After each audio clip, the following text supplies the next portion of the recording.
Rais wa Palestina Mahmoud Abbas katika hotuba yake iliyopeperushwa kwenye televisheni siku ya Jumatano ametoa wito kwa kundi la wapiganaji wa Hamas katika ukanda wa Gaza kuacha jukumu lake juu ya eneo hilo na wakabidhi silaha zao katika mamlaka ndani ya Palestina na kuachia mateka wanaoshikiliwa huko Gaza na kujigeuza kuwa chama cha kisiasa. Hamas imetajwa kama kundi vamizi na imekuwa na jinai na visingizio vya kufanya uhalifu katika eneo la ukanda wa Gaza. Maarufu zaidi ni kuwashikilia mateka, Abbas alisema katika mkutano huo huko Ramallah.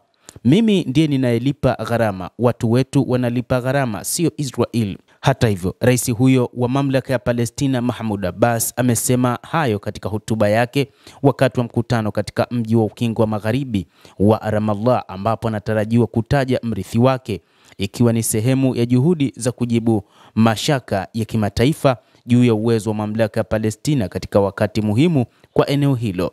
Abbas amekosoa shambulizi lililoongozwa na Hamas dhidi ya Israel mnamo Oktoba 7 mwaka 2023 ambalo alisema liliipa Israel kisingizio cha kuiangamiza Gaza.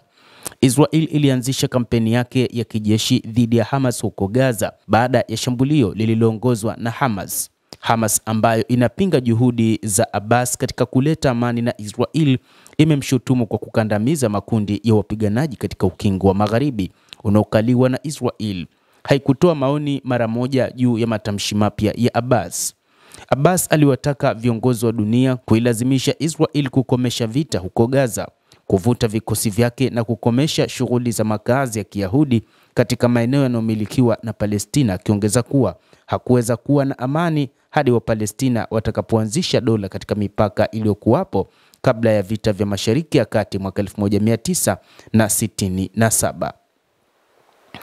Hamas lazima ikabidhi majukumu yake ya Gaza na kukabidhi silaha zake kwa mamlaka ya Palestina na kubadilisha ili wawe tu kama chama cha kisiasa.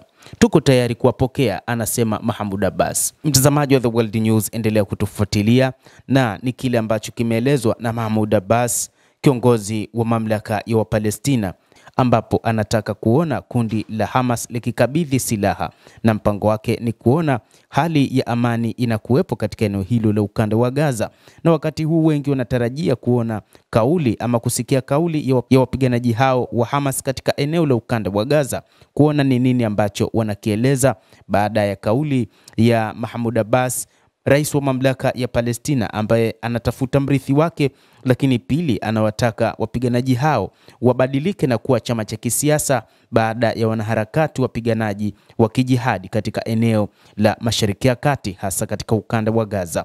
Mtazamaji, endelea kutufuatilia na usisahau kulike, usisahau kucomment, kadhalika na kusubscribe channel yetu hii upate habari hizi kwa mapana hapa The World News. Mimi ni Adam Hussein, endelea kuwa nasi wakati wote, endelea kutufuatilia.